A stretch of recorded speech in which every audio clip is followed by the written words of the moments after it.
Hey guys, welcome to the center lane. Political discussion for the people that are in the middle, the silent majority. This beachside report today, just coming out of the water. We got a little hurricane swell on the east coast of Florida, so I thought I'd take advantage of that. Sitting here on the beach, I was just thinking, I saw this rumor, which I'm sure is probably nonsense, but then I started thinking again, is it? Is it really nonsense?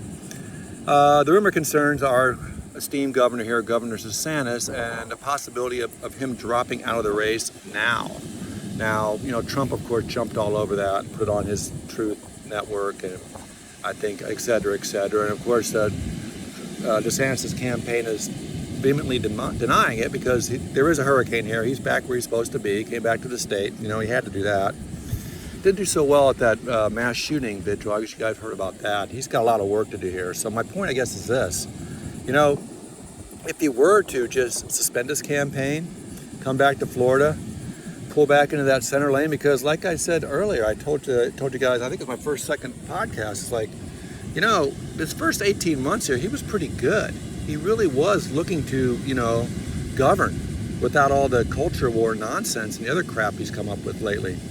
COVID changed the world, and it changed him for the worse. He started out leading us pretty well. Then suddenly he saw that, Trump supporters didn't want anything to do with it. So what does he do? He slides over to the right.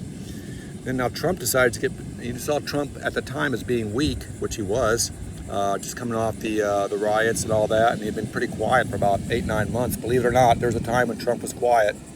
And he slowly started reintroducing himself back in, and now he is where he is today, which is the presumed nominee, barring something happened to him physically, or legally. I don't think legal's going to stop it, because I think he has enough lawyers and enough, he can drag it, appeal, and do that type of thing, that where he's going to have a shot at, definitely getting a nomination and going for the presidency.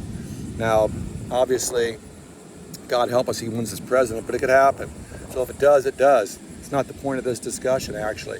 What I'm talking about more is DeSantis, and maybe as a strategy, considering dropping out now. Would he take a beating from the critics and stuff? Oh, heck yeah. He'd be Scott Walker. He'd be, Mike Dukakis. I mean, he would be all the guys that have, been humiliated by losing. But think about it. He's still governor. He's got 2 more years here. He could do a lot of good things here. He could win back a lot of the support, that he had the first couple of years of his governorship. And then he could also, now he has a national, presence. People know who he is. You come back here, you kick some butt. Yeah, you can still appease. You're going to be on the right. I get that. That's who you are. But you could definitely soften that image. I think the second Bush president had a thing he called a compassionate conservatism. You could put a little bit of that. Try a little ladle of that in. I think that you could rebuild your image and possibly contend, for the nomination in 28. Look, you're not going to win against Trump. None of you guys are. I'm sorry. I really was impressed with Nikki Haley in the debate. I mentioned that. I thought she would be somebody, and maybe she could rise if DeSantis drops out. Maybe she could rise and challenge Trump. I don't know. She's a little wishy-washy still, but that debate performance was strong. Vivek, he's as high as he's going to go. He ain't going no higher. I watched a debate where I thought he was just rude and immature in a lot of ways, and not knowing. Here's a guy who didn't even start voting till he was 34 years old. What? I saw that. I was like, now you're going to lecture me on who needs to take a civic test so they can vote? Raise the voting age to 25? I saw him on Meet the Press Sunday. He was even more ridiculous. I mean, some of his ideas are just flat out nuts. People aren't going to go for that. Single day voting, paper ballots only. My parents, God rest their soul, but when they were elderly, they counted on that mailing in their ballots so they could vote. And they're Republican, by the way. You can't take that right away from people. You can't have everybody pile into a car and seniors piling into a bus of some sort and bringing them down to vote. That's just going to be a cluster. That's not going to work. And it's not necessary.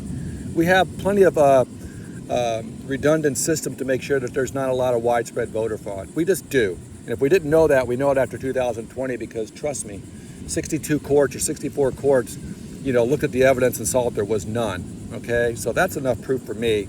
I still believe in the court system to a degree.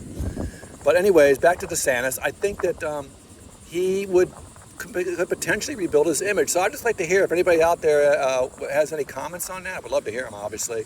But I'd like to get your thoughts on it too.